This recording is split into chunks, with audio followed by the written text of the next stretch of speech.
This segment is brought to you by Central National Bank. Put our ag professionals to work for you. Welcome back to Farm Factor on Ag AM in Kansas. My name is Conrad Kabus. Today we are discussing the results of the 2014 wheat harvest. Kansas farmers have an abundant amount of problems with the Kansas wheat harvest this year.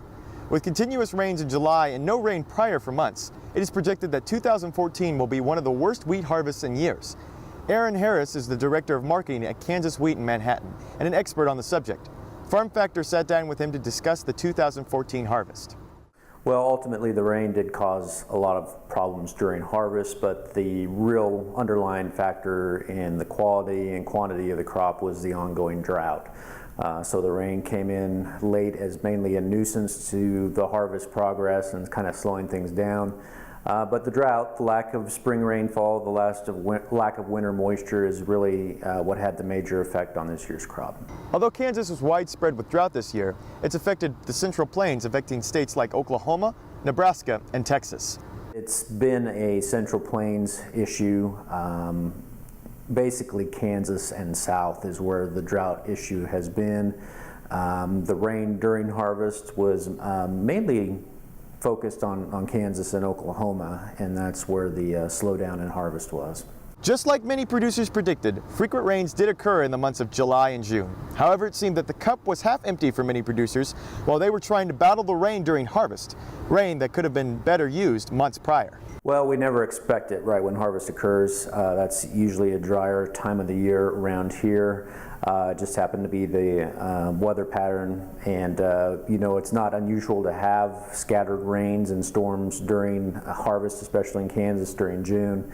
It was the frequency of these rains that kind of caught people off guard, because if it's hot enough in June, you can get back into a wheat field pretty quickly after rainfall, but with the repeated rainfall every few days, that's what really slowed things down. On the flip side, the drought seemed to affect every producer in the state and was the primary antagonist for Kansas wheat farmers.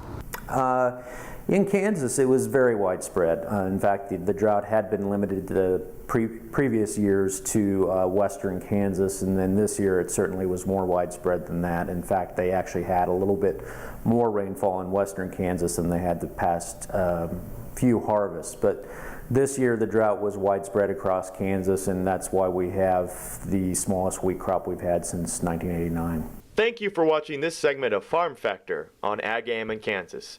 For more of Farm Factor, or if you want to view this program again, visit us on www.agaminkansas.com, or you can like us on Facebook or follow us on Twitter.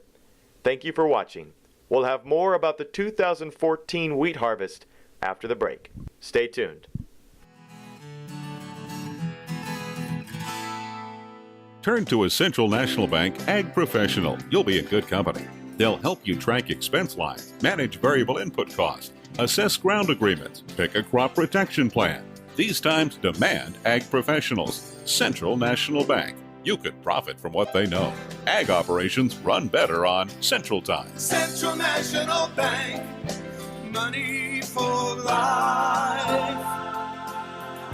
Member FDIC in your hometown since 1884.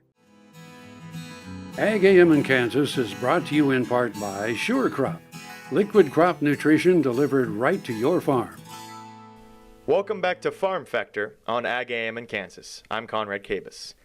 Given there is already the threat of drought in states like Kansas, Oklahoma, and Texas, Kansas State University research labs are engineering better wheat varieties to withstand drought conditions. Harries is the Director of Marketing at Kansas Wheat in Manhattan and an expert on the subject.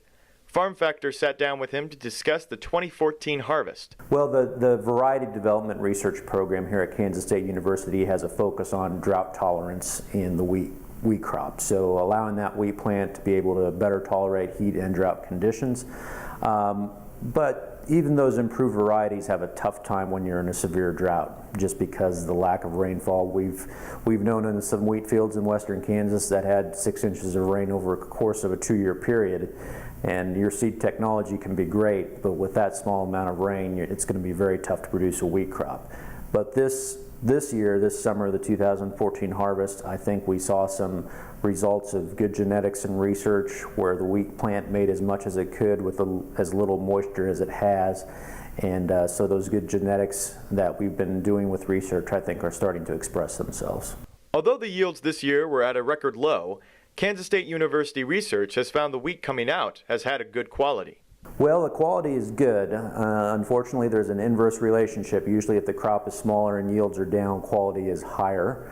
When the wheat plant is under drought stress, it tends to make more protein in the wheat crop, and it's good quality protein.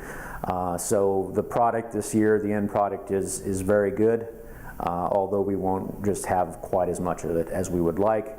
The kernel size is a little bit smaller, so when we're talking about good quality, we're talking about for the baker, the ultimate end user of the flour.